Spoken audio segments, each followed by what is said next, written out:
We talked about what you guys have been working on this week on defense. You know, as much as anything, blow delivery, disengage, get off blocks, playing double teams, stuff we work on all the time. And certainly it's been a point of emphasis not having to schematically get ready for a game and just trying to spend as much time as we can on fundamentals and continuing to improve in playing blocks up front in our front seven. That's something we've been very poor at to this point of the year. Very disappointed with our progress as far as that's concerned. So it's not as very inconsistent across the board. Linebacker, defensive line, even on the perimeter in the Mississippi State game, the first drive, very not as firm on the edges as we needed to be. So across the board, just blow delivery, taking on blocks, all of the things that sometimes, when you start to get into the season, you start worrying about schematics, you get away from some fundamental things, and we've, been my error of gotten away from some of those things we need to be much better at, much improved at, and we haven't made as much progress as we need to. So we've certainly spent a lot of time on that, and we'll continue to. You need to address the things that you're not doing well, and we're just not playing very good in the front seven at this time. Well, it seemed like before the season you were more concerned about the back end than the front end. Hell, ain't nobody got to throw it. I mean, are you surprised they not played better? I guess that's my question. I mean, again, it is what it is. You turn the tape on. You just got to play blocks. You got to play double teams. You got to keep people off of linebackers. Linebackers got to take on a block in the core of the formation. You got to leverage the formation. I mean, there's so many things that we need to improve on. And that's just something we got to continue to strive and get the right combination of guys that can do that, and we're continuing to do so. Well, how did Cass grade out as first start? He made some plays here and there. I thought that again, everything was totally brand new for him, but we're struggling creating some negative plays in one-on-ones, and we felt like we needed to do something to get a guy in a one-on-one to win a one-on-one match, and. Again, I thought that he won some one-on-ones. He got some pressure on the quarterback. So I thought that, again, everything being brand new for him as far as playing blocking schemes in those situations, not just doing it on third down, which is all he's done for us this year. I thought he did okay. In regards to that, though, Will, how did Justin Garrett grade out the mic? I know a couple more snaps. Solid, solid. Again, he got a little gas as the game went. Thank goodness it was cool. But we need to continue to develop our depth there with Darrell Williams and Deshaun Davis and those guys. Trey Williams was not ready to go in the game. He practiced during the week, and I worked him out in pregame and did not feel good about where he was health-wise. I didn't feel like he was going to be able to take on and do the things you need to do to be successful. So. But we'll get Trey back, get Tim Irvin back. That's huge for us. Tim had a bone bruise in his foot from the Mississippi State game and practiced some last week. But again, just, Thursday practice wasn't moving around well enough for us to feel like he could even give it a go on game day to see if he could go. So getting those guys back certainly helps us. The touchdown that Carlton gave up there, he was right where he was supposed to be. It's like the play against Aranya a couple weeks ago.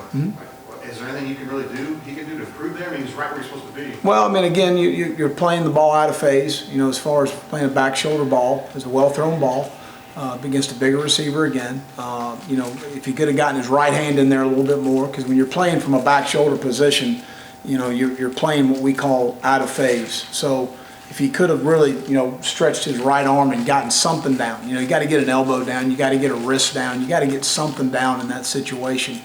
But again, exactly right. He is in position to make the play, and he's playing the ball, and it's exactly what we want him to do in that situation. They knew where they wanted to go with it. They knew that pressure was coming, and they made a play, and we didn't. And we've had two opportunities on third down in the red zone, which the last three ball games we haven't been as good in the red zone as we were the first two. So we got to continue to work on that. But again, we're in position to make play, and I certainly would. Put him in that same situation again. He'll come up with those plays as we continue to move forward. And you still feel like he's a number one kind of guy for you right now? Absolutely. Yeah, I got no problem. Well, how did Rudy Ford do sort of get back as the starting safety back there? Well, he did better than he's played probably for the year at this time, but still have a lot of things to clean up as far as leveraging the run game, pass game, eye control. Things that we can continue to work on, and we'll continue to do so. But certainly is a guy that's willing to work and do the things he needs to do to be successful. But to get Tim back, that helps us. Gives us some flexibility with Blake. play safety, to do some other things there. So we got to continue to get our best combination of guys. Other than just giving you another body, what will TJ be able to bring to that once he's fully cleared? Well, I mean, again, a smart guy that's, you know, he's played on this, you know, in the scene on Saturday, and that's important. And I really was going back, and this summer was looking before the season. You know, you really look at our front seven, I mean front four as far as our defensive line was concerned. You got Montravis is the only inside player that's played.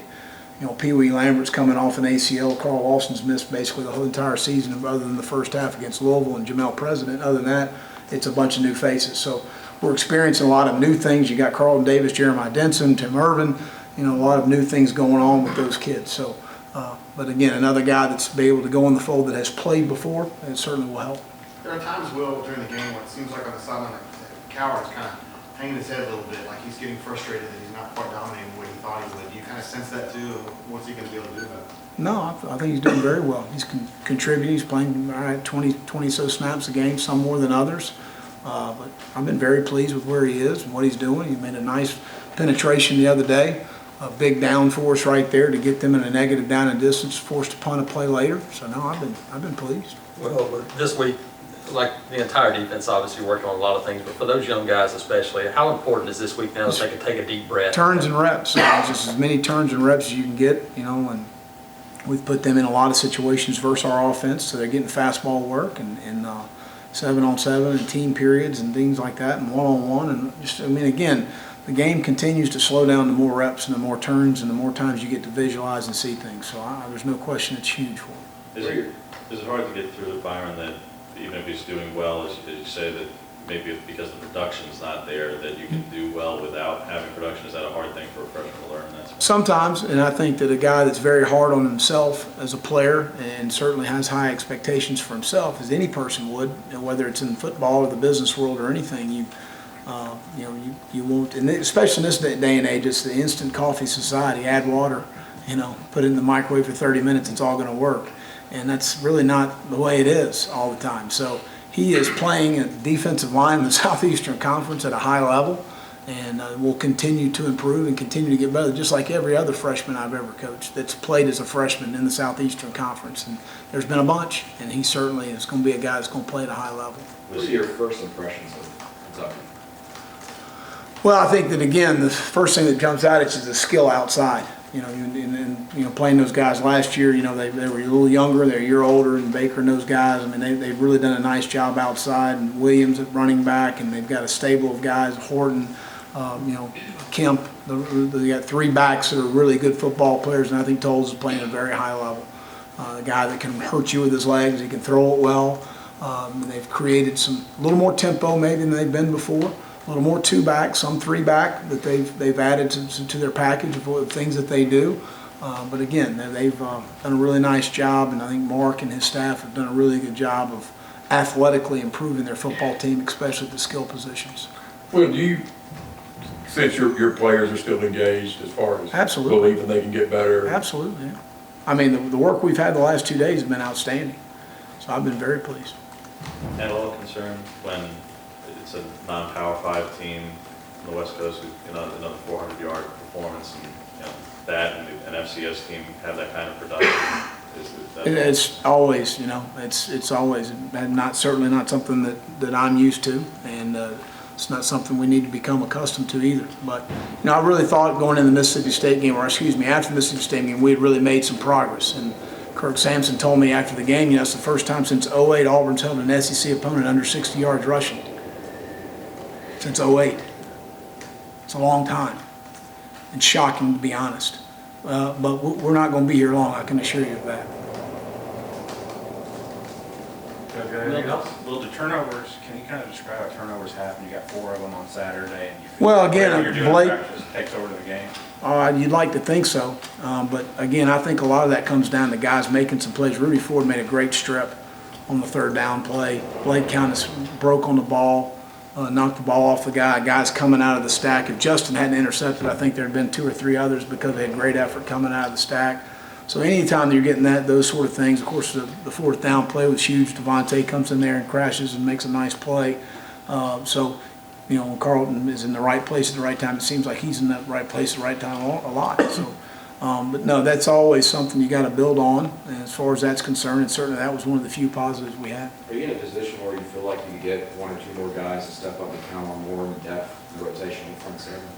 Well, again, I mean, we're going to certainly give Andrew Williams and John Tavius Johnson some opportunities. I mean, we need to. I mean, you're going to continue to do the same things, you're going to get the same results. So we need to continue to give those guys some opportunities. They've gotten more reps than they've gotten all year in preparation to go into Lexington.